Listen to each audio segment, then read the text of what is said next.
Hello aspirants, hope all of you doing good. So ನಾನು ನಿಮ್ಮ Nagaraj Nimbalkar, team India for IAS ವತಿಯಿಂದ. So ಇವತ್ತೊಂದು ಹೊಸ ಟಾಪಿಕ್ ತಗೊಂಡು ನಿಮ್ಮ ಎದುರುಗಡೆ ಬಂದಿದ್ದೀನಿ, right? So that is our ASER report, annual status of education report in specific to Karnataka ಅಂತ.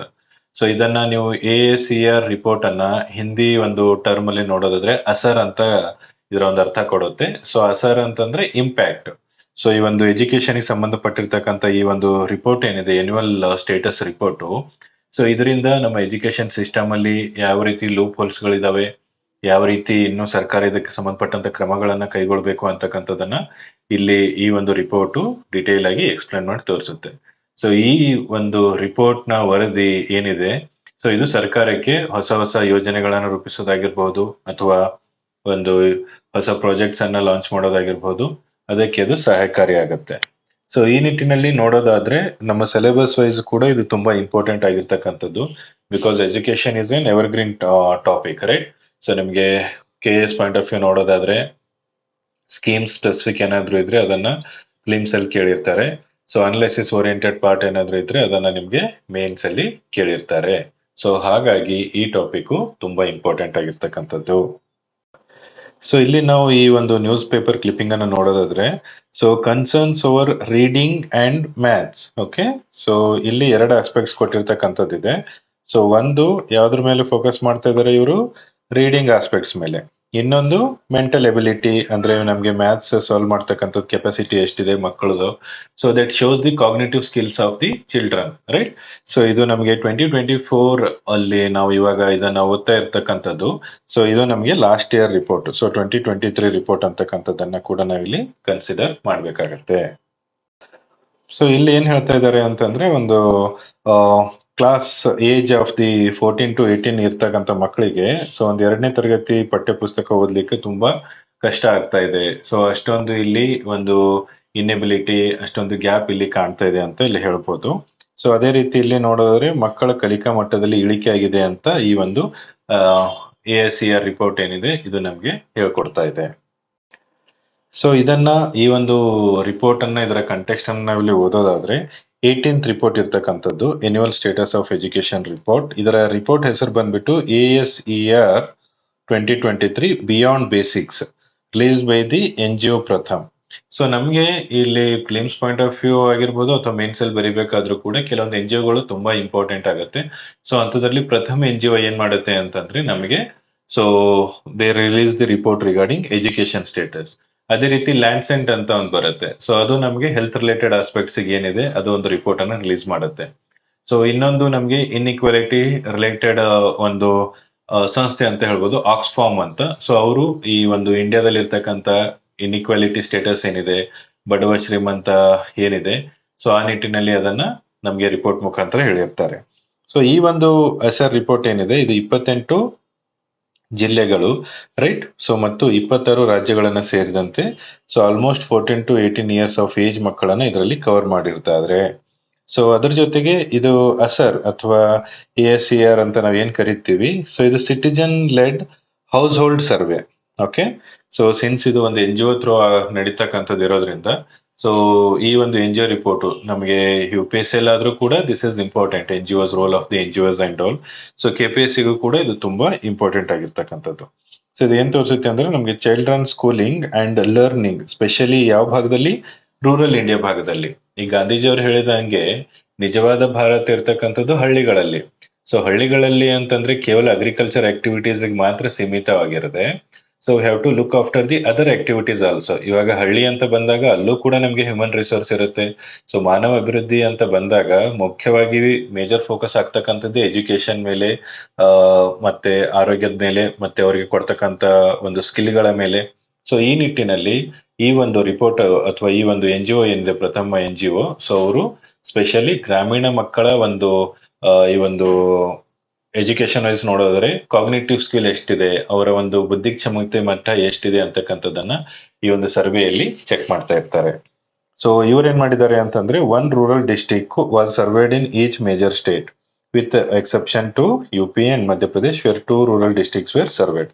ಇವ್ರೇನ್ ಮಾಡಿದ್ದಾರೆ, ಈಗ 28 ಜಿಲ್ಲೆಗಳು ಓವರಾಲ್ ಆಗಿ ಇವ್ರು ತಗೊಂಡಿರ್ತಕ್ಕಂಥದ್ದು. ಅದರಲ್ಲಿ 26 ರಾಜ್ಯಗಳಲ್ಲಿ 28 ಜಿಲ್ಲೆಗಳು. ಸೊ ಪ್ರತಿಯೊಂದು ರಾಜ್ಯದಲ್ಲೂ ಕೂಡ ಒಂದೊಂದು ಗ್ರಾಮೀಣ ಪ್ರದೇಶದಾಗಿ ಇರ್ತಕ್ಕಂಥ ಒಂದು ಜಿಲ್ಲೆಗಳನ್ನ ಇಲ್ಲಿ ಕನ್ಸಿಡರ್ ಮಾಡಿದ್ದಾರೆ. ಕರ್ನಾಟಕದಲ್ಲಿ ನೋಡೋದಾದ್ರೆ ಮೈಸೂರು ಜಿಲ್ಲೆಯನ್ನ ಇವರು ಸ್ಪೆಸಿಫಿಕ್ ಆಗಿ ಆಯ್ಕೆ ಮಾಡಿಕೊಂಡು ಅಲ್ಲಿನ ಮಕ್ಕಳ ಒಂದು ಕ್ಷಮತೆ ಏನಿದೆ, ಕಲಿಕಾ ಮಟ್ಟ ಏನಿದೆ, ಸೊ ಅವರ ಒಂದು ರೀಡಿಂಗ್ ಸ್ಕಿಲ್, ಕಾಗ್ನಿಟಿವ್ ಸ್ಕಿಲ್, ಅದೆಲ್ಲ ಕರ್ನಾಟಕ ರಿಲೇಟೆಡ್ ಆಗಿ ಇಲ್ಲಿ ನಮಗೆ ರಿಪೋರ್ಟ್ ಅನ್ನ ಕೊಟ್ಟಿರ್ತಕ್ಕಂಥದ್ದಿದೆ. ಸೊ ಇಲ್ಲಿ ನಾವು ಕೀ ಹೈಲೈಟ್ಸ್ ಅಲ್ಲಿ ಈ ರಿಪೋರ್ಟ್ ಏನ್ ಕೊಡುತ್ತೆ ಅಂತ ನೋಡೋದಾದ್ರೆ, so enrolment rate wise, right. So ಎಷ್ಟು ಮಕ್ಕಳು ಈ ಒಂದು ದಾಖಲಾತಿಯನ್ನ ಹೊಂದಿದ್ದಾರೆ ಅಂತ ನೋಡೋದಾದ್ರೆ, ಓವರ್ ಆಲ್ 86.8%, 14ರಿಂದ 18 ವರ್ಷದ ಒಳಗಿರ್ತಕ್ಕಂಥ ಮಕ್ಕಳು ಈ ಒಂದು ಶಾಲಾ ದಾಖಲಾತಿಯಲ್ಲಿ ಅವರು ರಿಜಿಸ್ಟರ್ ಮಾಡಿಸಿರ್ತಕ್ಕಂಥದ್ದಿದೆ. ಬಟ್ ಸಮಸ್ಯೆ ಏನಾಗ್ತಾ ಇದೆ, ಈ ಒಂದು ರಿಜಿಸ್ಟ್ರೇಷನ್ ಆಗಿರ್ತಕ್ಕಂಥದ್ದು ಏನಿದೆ ಅಲ್ವಾ, ಅರೌಂಡ್ 86.8%, ಇಷ್ಟೆಲ್ಲ ಮಕ್ಕಳಿದ್ರು ಕೂಡ ಪರ್ಸೆಂಟೇಜ್ ಇವರಲ್ಲಿ ಆ ಒಂದು ಸ್ಟಡಿ ಮಾಡಿದ್ಮೇಲೆ, ಶಾಲೆ ಎಲ್ಲ ಕಲ್ತಿದ್ಮೇಲೆ ಈ ಮಕ್ಕಳಿಗೆ ಓದಕ್ಕೆ ಬರ್ತಾ ಇಲ್ಲ ಅಂತ ಅಂದ್ಮೇಲೆ, so that acting as a biggest problem for the government. ಯಾಕೆಂದ್ರೆ ಈ ಒಂದು on N average 14 to 18 age ಅಂತ ನಾವು ನೋಡೋದಾದ್ರೆ, ಸೊ ಲೈಕ್ ಆಲ್ಮೋಸ್ಟ್ ನಮಗೆ ಹೈಸ್ಕೂಲ್ ಮಟ್ಟದ ಮಕ್ಕಳನ್ನ ಇಲ್ಲಿ ಇವರು ಕನ್ಸಿಡರ್ ಮಾಡ್ತಾ ಇದ್ದಾರೆ. ಸೊ ಹಾಗಾಗಿ ಈ ಮಕ್ಕಳಿಗೆ ಒಂದ್ ವೇಳೆ ಇಂದಿನ ಮಕ್ಕಳೇ ನಾಳಿನ ಭವಿಷ್ಯದ ಪ್ರಜೆಗಳು ಅಂತ ನಾವು ಇಲ್ಲಿ ನೋಡೋದಾದ್ರೂ ಕೂಡ, ಇವರ ಬೇಸಿಕ್ ಅನ್ನೇ ಇಲ್ಲಿ ನೀಟಾಗಿ ತಯಾರಿ ಅಥವಾ ಫೌಂಡೇಶನ್ ಸರಿಯಾಗಿ ಆಗ್ತಾ ಇಲ್ಲ ಅಂದ್ಮೇಲೆ ಮುಂದೆ ಭದ್ರವಾದ ಒಂದು ಬುನಾದಿ ಹಾಕ್ಲಿಕ್ಕೆ ತುಂಬಾ ಕಷ್ಟ ಆಗ್ತಕ್ಕಂಥದ್ದು. ಸೊ ಈ ನಿಟ್ಟಿನಲ್ಲಿ ಸರ್ಕಾರ ಕ್ರಮಗಳು ಕೂಡ ಕೈಗೊಳ್ತಾ ಇರ್ತಕ್ಕಂಥದ್ದು. ಇವಾಗ ಮಿಡ್ ಡೇ ಮೀಲ್ ಸ್ಕೀಮ್ ಯೋಜನೆ ಇದೆ.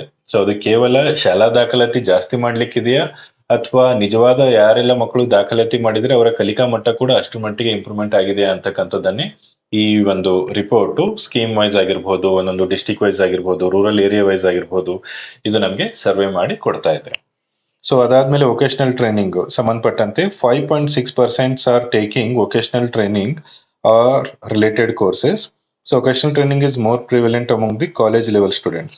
ವೊಕೇಶನಲ್ ಟ್ರೈನಿಂಗ್ ಅಂತ ಬಂದಾಗ, ಸೊ ಇದೇನ್ ಎಕ್ಸ್ಟ್ರಾ ಇವರಿಗೆ ಒಂದ್ ರೀತಿ ಸ್ಕಿಲ್ ತರ, ಈಗ ಮೆಕ್ಯಾನಿಕಲ್ ಕೈಂಡ್ ಆಫ್ ವರ್ಕ್ ಆಗಿರ್ಬೋದು ಅಥವಾ ಟೈಲರಿಂಗ್ ವರ್ಕ್ ಆಗಿರ್ಬೋದು, ಇದು ತುಂಬಾ ಕಡಿಮೆ ವಿದ್ಯಾರ್ಥಿಗಳು ಇದಕ್ಕೆ ಆಪ್ಟ್ ಮಾಡ್ತಾ ಇದ್ದಾರೆ ಅಂತ, ರೈಟ್. ಸೊ ಅದ್ರ ಜೊತೆಗೆ ಬೇಸಿಕ್ ಎಬಿಲಿಟೀಸ್ ಅಂತ ಬಂದಾಗ, ಸೊ ಸುಮಾರು 25% of the youth can't read class second level text fluently in their regional language. So ಇಲ್ಲಿ ದುರ್ದೈವದ ಸಂಗತಿ ಏನಂದ್ರೆ, ಮೊದಲನೇದಾಗಿ ಏಜ್ ವೈಸ್ ನಾವು ನೋಡೋದಾದ್ರೆ 14ರಿಂದ 18 ವರ್ಷದ ಮಕ್ಕಳನ್ನ ಇಲ್ಲಿ ಇವರು ಕನ್ಸಿಡರ್ ಮಾಡಿದ್ದಾರೆ. So that is nothing but like almost high school to PU ವರೆಗೆ ಇರ್ತಕ್ಕಂಥ ಒಂದು ಏಜ್ ಗ್ರೂಪ್ ಅನ್ನ ಇಲ್ಲಿ ತಗೊಂಡಿದ್ದಾರೆ. ಇಂಥ ಸಂದರ್ಭದಲ್ಲಿ ಏನಾಗ್ತದೆ ಅಂದ್ರೆ, ಕ್ಲಾಸ್ ಸೆಕೆಂಡ್ ಟೆಕ್ಸ್ಟ್ ಬುಕ್, 2ನೇ ತರಗತಿಯ book and moreover regional language ಅಲ್ಲಿ ಇರ್ತಕ್ಕಂಥದ್ದು, ಅವರ ಒಂದು ಪ್ರಾದೇಶಿಕ ಭಾಷೆಯಲ್ಲಿ ಇರ್ತಕ್ಕಂಥ ಒಂದು ಪಠ್ಯ ಪುಸ್ತಕ ಏನಿದೆ, ಅದನ್ನೇ ಈ ಒಂದು 8ನೇ ಅಥವಾ 10ನೇ ತರಗತಿ ಮಗುವಿಗೆ ಓದಕ್ ಬರ್ತಾ ಇಲ್ಲ ಅಂತಂದ್ರೆ, ಸೊ ಭವಿಷ್ಯ ಈ ಒಂದು ಮಕ್ಕಳದಿಂದ ಏನ್ ನಾವು ಭಾರತದ ಮುಂದಿನ ಭವಿಷ್ಯನ ಕಾಣ್ತಾ ಇದ್ದೇವೆ, ಅದು ತುಂಬಾ ಒಂದ್ ರೀತಿ ಆತಂಕಕಾರಿಯಾಗಿರ್ತಕ್ಕಂಥದ್ದು. ಸೊ ಸರ್ಕಾರ ಕೂಡ ಈ ಮಕ್ಕಳ ಒಂದು ಕಲಿಕಾ ಮಟ್ಟ ಆಗಿರ್ಬೋದು, ಜ್ಞಾಪಕ ಶಕ್ತಿ ಆಗಿರ್ಬೋದು, ಅಥವಾ ಬೇರೆ ಬೇರೆ ಸ್ಕಿಲ್ಸ್ ಅನ್ನ ಪ್ರೊವೈಡ್ ಮಾಡ್ತಕ್ಕಂಥದ್ದಾಗಿರ್ಬೋದು, ಸೊ ಅಥವಾ ಓದಿದ್ದನ್ನ ಯಾವ ರೀತಿ ನೆನಪು ಇಟ್ಕೊಳ್ಳೋ ಒಂದು ಯೋಗ ಆಗಿರ್ಬೋದು, ಇನ್ನೊಂದು ಮತ್ತೊಂದು ಈ ರೀತಿ ಕ್ರಮಗಳೆಲ್ಲ ಏನಿದಾವೆ, ಸೊ ಇದು ಕೂಡ ಸರ್ಕಾರ ಇಲ್ಲಿ ವಿಶೇಷವಾಗಿ ಗಮನವನ್ನ ಹರಿಸಬೇಕಾಗತ್ತೆ. ಸೊ ಅದ್ರ ಜೊತೆಗೆ ಲ್ಯಾಂಗ್ವೇಜ್ ಅಂಡ್ ಅರ್ಥಮೆಟಿಕ್ ಸ್ಕಿಲ್ ಅಂತ ಇಲ್ಲಿ ನೋಡೋದಾದ್ರೆ, well female 76% outperform males. Okay, so ಇದರಲ್ಲಿ ನೋಡೋದಾದ್ರೆ ಹೆಣ್ಮಕ್ಳು females are more performer, better performer than the men in reading a standard class second level text in the regional language. Males excel in arithmetic and English reading. So ಇಲ್ಲಿ ಈ ಒಂದು report ಏನ್ ಹೇಳ್ಕೊಡ್ತಾ ಇದೆ ಅಂದ್ರೆ, ಗಂಡ್ ಮಕ್ಕಳು ಎದರಲ್ಲಿ ಮಾಸ್ಟರ್ ಇದ್ದಾರೆ ಅಂತಂದ್ರೆ ಅರ್ಥಮೆಟಿಕ್ ಅಂದ್ರೆ ಮ್ಯಾಥ್ಸ್ ಮತ್ತೆ ಇಂಗ್ಲಿಷ್ ರೀಡಿಂಗ್ ಅಲ್ಲಿ.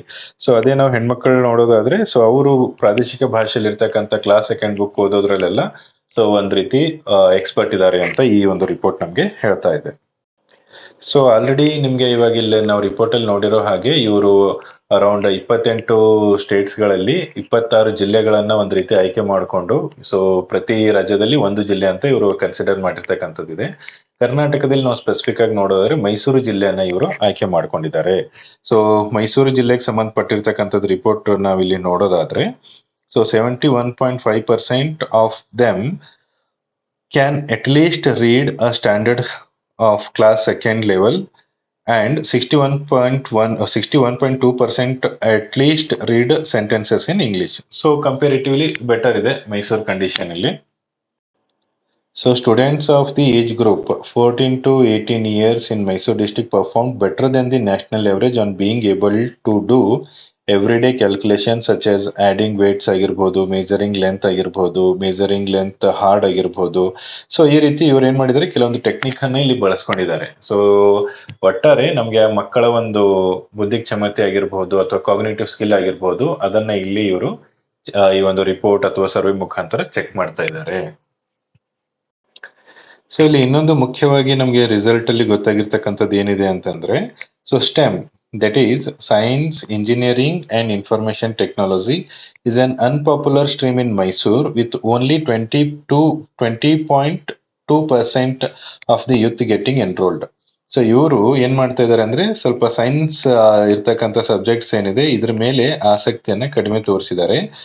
ಆರ್ಟ್ಸ್ ಮತ್ತೆ ಹ್ಯುಮ್ಯಾನಿಟೀಸ್, ಸೊ ಆಲ್ಮೋಸ್ಟ್ ಸೇಮ್ ಇರುತ್ತೆ, ಆರ್ಟ್ಸ್ ಅಂಡ್ ಹ್ಯುಮ್ಯಾನಿಟೀಸ್ ಜೊತೆಗೆ ಕಾಮರ್ಸ್. ಓಕೆ, ಸೊ ಇದ್ರ ಕಡೆಗೆ ಜಾಸ್ತಿ ಒಲವನ್ನ ತೋರಿಸಿದ್ದಾರೆ ಅಂತ. Around 44.3% of the youth enrolled for arts and humanity. Around 34.4% of the students enrolled for commerce. So ಇಲ್ಲಿ ಒಂದು ಬೇಸಿಕ್ ಕ್ವೆಶನ್ ರೈಸ್ ಆಗುತ್ತೆ, ಸರ್ ಇಷ್ಟೊಂದು ಡಾಟಾ ಏನಿದೆ ಪಾಯಿಂಟ್ ವೈಸ್ ಇಷ್ಟೊಂದು ನೆನ್ಪಿಡೋದು ಅವಶ್ಯಕತೆನೆ ಅಂತ. ಸೊ ಎಲ್ಲ ನೆನ್ಪಿಡ್ಬೇಕಾಗಿಲ್ಲ, ಅಟ್ ಲೀಸ್ಟ್ ನಮ್ಗೆ ಒಂದು 2 to 3 ಪಾಯಿಂಟ್ಸ್ ಆದ್ರೂ ನಮ್ಗೆ ಫ್ಯಾಕ್ಚುಯಲ್ ಆಗಿ ಅದ್ರ ಬಗ್ಗೆ ಮಾಹಿತಿ ಗೊತ್ತಿರಬೇಕು. ಇಲ್ಲ ಅಂದ್ರೆ on in average around 44%, around 34% ಈ ರೀತಿ ನಾವು ಪದನ ಎಕ್ಸಾಮ್ ಅಲ್ಲಿ ಬಳಸಿ ಬರಿಬಹುದು. ಸೊ ಈ ಒಂದು ರಿಪೋರ್ಟ್ ನ ಓವರ್ ಆಲ್ ಆಗಿ ನಾವು ನೋಡೋದಾದ್ರೆ ಚಾಲೆಂಜಸ್ ಮತ್ತೆ ಫೇಲಿಂಗ್ಸ್ ಏನಿದಾವೆ ಅಂತ. ಸೊ ಒಂದನೇದು ಫೌಂಡೇಶನಲ್ ಸ್ಕಿಲ್ಸ್ ಅಂತಕ್ಕಂಥದ್ದು ಏನಿದೆ ಅಲ್ಲಿ ಒಂದು ತುಂಬಾ ದೊಡ್ಡ ಗ್ಯಾಪ್ ಇದೆ. ಎರಡನೇದು under utilisation of digital technology. ಅಂದ್ರೆ ಇವಾಗ ಫಾರ್ ಎಕ್ಸಾಂಪಲ್ ಮಕ್ಕಳು ಏನ್ ಈ ಒಂದು 14 to 18 ಇಯರ್ಸ್ ಆಫ್ ಏಜ್ ಇದೆ, ಸೊ ಇವರಿಗೆ ಯೂಟ್ಯೂಬ್ ಯೂಸ್ ಮಾಡಕ್ ಬರುತ್ತೆ, ಅದ್ರ ಜೊತೆಗೆ ಇನ್ಸ್ಟಾಗ್ರಾಮ್ ಆಗಿರ್ಬೋದು, ವಾಟ್ಸಪ್ ಆಗಿರ್ಬೋದು, ಬೇರೆ ಸೋಷಿಯಲ್ ಮೀಡಿಯಾ ಏನಿದಾವೆ, ಸ್ನ್ಯಾಪ್ ಚಾಟು, ವಾಟ್ಸಪ್, ಟೆಲಿಗ್ರಾಮ್, ಇದೆಲ್ಲದ್ರ ಜೊತೆಗೆ ಇವರಿಗೆ ಆ ಒಂದು ಟೆಕ್ನಾಲಜಿನ ಎಜುಕೇಶನ್ ರಿಲೇಟೆಡ್ ಆಗಿ ಯಾವ ರೀತಿ ಪರಿಣಾಮಕಾರಿಯಾಗಿ ಅದನ್ನ ಬಳಸ್ಕೋಬೇಕಂತಕ್ಕಂಥದ್ದು ಈ ಒಂದು ಮಕ್ಕಳಿಗೆ ಗೊತ್ತಿಲ್ಲ, ರೈಟ್. ಸೊ ಅದಕ್ಕೆ ಇಲ್ಲೇನಾಗ್ತಾ ಇದೆ, ಯುಟಿಲೈಸೇಷನ್ ಅಂತ ಅನ್ನೋದಕ್ಕಿಂತಲೂ under utilisation of digital technology, right. So ಈ ನಿಟ್ಟಿನಲ್ಲಿ ಪೇರೆಂಟ್ಸ್ ಕೂಡ ಅಷ್ಟೇ ವಿಶೇಷವಾದ ಕಾಳಜಿನಲ್ಲಿ ವಹಿಸ್ಬೇಕಾಗತ್ತೆ. ಯಾಕೆಂದ್ರೆ ಮಗು ಏನಾದ್ರೂ ಒಂದು ಯೂಟ್ಯೂಬ್ ಅಲ್ಲಿ ಸಾಂಗ್ ಪ್ಲೇ ಮಾಡ್ತೋ ಅಥವಾ ಒಂದೇನೋ ಇನ್ಸ್ಟಾಗ್ರಾಮ್ ರೀಲು ಈ ರೀತಿ ಎಲ್ಲ ನೋಡಿದಾಗ ಪೇರೆಂಟ್ಸ್ ಟು ಸಮ್ ಎಕ್ಸ್ಟೆಂಟ್ ಅವ್ರಿಗೆ ಏನೋ ಒಂದು ಹ್ಯಾಪಿ ಅನಿಸ್ಬೋದು, ಮಕ್ಕಳಿಗೆ ಮೊಬೈಲ್ ಈ ರೀತಿಯಾಗಿ ಯೂಸ್ ಮಾಡಕ್ ಬರುತ್ತೆ ಅಂತ. ಬಟ್ ಅದನ್ನ ಎಜುಕೇಶನ್ ಪರ್ಸ್ಪೆಕ್ಟಿವ್ ಅಲ್ಲಿ ಎಷ್ಟರ ಮಟ್ಟಿಗೆ ಎಫೆಕ್ಟಿವ್ ಯೂಸ್ ಮಾಡ್ಕೋತಾ ಇದಾರೆ ಅಂತಕ್ಕಂಥದ್ದು ತುಂಬಾ ಇಂಪಾರ್ಟೆಂಟ್. ಅಂಡ್ ಇನ್ನೊಂದೇನಂದ್ರೆ gender disparities. So gender disparities in common ಆಗಿ ನಾವು ನೋಡೋದಾದ್ರೆ, ಸೊ ಗಂಡ್ ಮಕ್ಳು ಹೆಣ್ಮಕ್ಳು ಅಂತ ಒಂದು ವ್ಯತ್ಯಾಸ ಸ್ಕೂಲ್ ಕೆಲ್ಸೋದಲ್ಲಾಗಿರ್ಬೋದು ಅಥವಾ ಒಂದು ಫೆಸಿಲಿಟೀಸ್ ಪ್ರೊವೈಡ್ ಮಾಡ್ತಕ್ಕಂಥದ್ದಾಗಿರ್ಬೋದು. ಸೊ ಇದೆಲ್ಲ ಇನ್ ಜನರಲ್ ಆಗಿ ಇರ್ತಕ್ಕಂಥ ಸಮಸ್ಯೆಗಳು. ಸೊ ಇದನ್ನ ಎಫೆಕ್ಟಿವ್ ಆಗಿ ಸರ್ಕಾರ ಯಾವ ರೀತಿ ಕ್ರಮ ವಹಿಸಬೇಕು ಅಂತಕ್ಕಂಥದ್ದೇ ಈ ಒಂದು ರಿಪೋರ್ಟ್ನ ಪ್ರಮುಖ ಉದ್ದೇಶ.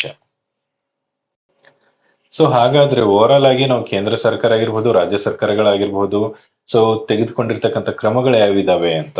So national programme on technology enhanced learning. So ಟೆಕ್ನಾಲಜಿನ ಯಾವ ರೀತಿ ನಾವು ಮ್ಯಾಕ್ಸಿಮಮ್ ಬಳಸ್ಕೊಂಡು ಇಲ್ಲಿ ಒಂದು ಲರ್ನಿಂಗ್ ಕಲಿಕೆಗೆ ಒತ್ತನ್ನ ನೀಡಬಹುದು. ಸರ್ವ ಶಿಕ್ಷಾ ಅಭಿಯಾನ ಇದೆ, ಮಧ್ಯಾಹ್ನದ ಬಿಸಿಯೂಟ ಯೋಜನೆ ಇದೆ, ಬೇಟಿ ಬಚಾವ್ ಬೇಟಿ ಪಡಾವ್ ಇದೆ, ಇತ್ತೀಚೆಗೆ ಸ್ಟಾರ್ಟ್ ಆಗಿರ್ತಕ್ಕಂಥ PM ಶ್ರೀ ಸ್ಕೂಲ್ಗಳಿದಾವೆ. ಸೊ ನಮ್ಮ ನೂತನ ಶಿಕ್ಷಣ ನೀತಿ ಏನಿದೆ ರಾಷ್ಟ್ರ ಮಟ್ಟದಲ್ಲಿ ಜಾರಿಯಾಗಿರ್ತಕ್ಕಂಥದ್ದು. ಸೊ ಇವೆಲ್ಲ ನಮ್ಗೆ ರಾಷ್ಟ್ರ ಮಟ್ಟದಲ್ಲಿ ನೋಡೋದಾದ್ರೆ, ನಮ್ಗೆ ರಾಜ್ಯ ಮಟ್ಟದಲ್ಲೂ ಕೂಡ ಕಲಿನಲಿ ಯೋಜನೆ ಇರ್ತಕ್ಕಂಥದ್ದಿದೆ. ಸೊ ಹೆಣ್ಣೊಂದು ಕಲಿತರೆ ಶಾಲೆಯೊಂದು ತೆರೆದಂತೆ, ತುಂಬಾ ಹಳೆಯ ಒಂದು ಮಾತಿನಂತೆ ಹೆಣ್ಮಕ್ಳಿಗೆ ಶಿಕ್ಷಣದ ಕಡೆ ಪ್ರೋತ್ಸಾಹ ಮಾಡ್ತಕ್ಕಂಥದ್ದಾಗಿರ್ಬೋದು. ಅದ್ರ ಜೊತೆಗೆ ಬಿಸಿಯೂಟ ಯೋಜನೆ ಕೊಡ್ತಕ್ಕಂಥದ್ದು, ಮಧ್ಯಾಹ್ನ ಬಿಸಿಯೂಟ. ಇವಾಗ ಯಾವ ಒಂದು ರಾಜ್ಯ ಬೆಳಗ್ಗೆ ಬ್ರೇಕ್ಫಾಸ್ಟ್ ಕೂಡ ನಮ್ಗೆ ಈ ಶಾಲಾ ಮಕ್ಕಳಿಗೆ ತೊಂದರೆ ಆಗ್ಬಾರ್ದು ಅಂತ ಬ್ರೇಕ್ಫಾಸ್ಟ್ ಕೂಡ ಪ್ರೊವೈಡ್ ಮಾಡ್ತಾ ಇದೆ. ನಮ್ಮ ಕರ್ನಾಟಕದಲ್ಲಿ ಅದು ಯಾವ್ದು ಅಂತಂದ್ರೆ ಕೇರಳ ರಾಜ್ಯದಲ್ಲಿ ಕೊಡ್ತಾ ಇದ್ದಾರೆ. ನಮ್ಮ ಕರ್ನಾಟಕದಲ್ಲಿ ಚಿರಭಾಗ್ಯ ಇದೆ, ವಾರದಲ್ಲಿ 5 ದಿವಸ ಮಕ್ಕಳಿಗೆ ಪೌಷ್ಟಿಕಾಂಶ ಇರ್ಲಿ ಅಂತ ಹಾಲು ಕೊಡ್ತಾ ಇದ್ದಾರೆ, ಮೊಟ್ಟೆ ಆಗಿರ್ಬೋದು, ರಾಗಿ ಹಿಟ್ಟಾಗಿರ್ಬೋದು. ಸೊ ಒಳ್ಳೊಳ್ಳೆ ಮಕ್ಕಳನ್ನ ಒಂದ್ ರೀತಿ ಶಕ್ತಿಶಾಲಿ ಮಾಡೋದು ಕೇವಲ ಫಿಸಿಕಲ್ ಅಪಿಯರೆನ್ಸ್ ಅಷ್ಟೇ ಅಲ್ಲದೇನೆ ನಮಗೆ ಇನ್ನರ್ ಪರ್ಸನಾಲಿಟಿ ಏನಿದೆ, ನಾಲೆಜ್ ಮುಖಾಂತರ ಕೂಡ ಮಕ್ಕಳನ್ನ ಇಲ್ಲಿ ಬೂಸ್ಟ್ ಮಾಡ್ತಕ್ಕಂಥದ್ದು ಎಲ್ಲ ಕ್ರಮಗಳನ್ನ ಸರ್ಕಾರ ಇಲ್ಲಿ ಕೈಗೊಳ್ತಾ ಇದೆ. ಸೊ ಇದು ನಮಗೆ ಓವರ್ ಆಲ್ ಆಗಿ ಈ ಒಂದು ರಿಪೋರ್ಟ್, ಎಸರ್ ರಿಪೋರ್ಟ್ ಏನಿದೆ ಅಥವಾ ಅಸರ್ ಅಂತ ಹಿಂದಿ ಪದ ಏನ್ ಬಳಸ್ತೀವಿ ಇದಕ್ಕೆ, ಅಸರ್ ಅಥವಾ ಇಂಪ್ಯಾಕ್ಟ್, ರೈಟ್. ಸೊ ಈ ಒಂದು ರಿಪೋರ್ಟ್ ಅನ್ನ ಮೇಜರ್ ಆಗಿ ಹೈಲೈಟ್ ಆಗಿ ಇಟ್ಕೊಂಡು ಎಕ್ಸಾಮ್ ಅಲ್ಲಿ ಕ್ವಶನ್ ಕೇಳ್ತಕ್ಕಂಥ ಸಾಧ್ಯತೆಗಳು ಜಾಸ್ತಿ ಇದಾವೆ. ಸೊ ಈ ನಿಟ್ಟಿನಲ್ಲಿ ನಿಮ್ಮ ಪ್ರಿಪರೇಷನ್ ಕೂಡ ಒಂದು 360 ಡಿಗ್ರಿ ಅಪ್ರೋಚ್ ಅಲ್ಲಿ ಇಲ್ಲಿ ರೆಡಿ ಆಗಿರಬೇಕು. ಚಾಲೆಂಜಸ್ ಏನೇನಿದೆ ಅದಕ್ಕೆ ಸೊಲ್ಯೂಷನ್ ಫೈಂಡ್ ಮಾಡಿ, ಅಂಡ್ ಇನ್ ಜನರಲ್ ಆಗಿ ಏನೆಲ್ಲ ಬೇಸಿಕ್ ಔಟ್ಪುಟ್ಸ್ ಬಂದಿದೆ ಓವರ್ ಆಲ್ ಆಗಿ ಅದ್ರ ಬಗ್ಗೆ ಕೂಡ ಕೆಲವು ಪಾಯಿಂಟ್ಸ್ ಅನ್ನ ತಿಳ್ಕೊಳ್ಳೋ ಒಂದು ಪ್ರಯತ್ನವನ್ನ ಇಲ್ಲಿ ಮಾಡಿ. ಓಕೆ, ಬೇರೆ ಏನೇ ಡೌಟ್ಸ್ ಇದ್ರೂ ಕೂಡ ಕಮೆಂಟ್ ಬಾಕ್ಸ್ ಅಲ್ಲಿ ತಿಳಿಸಿ. Thank you.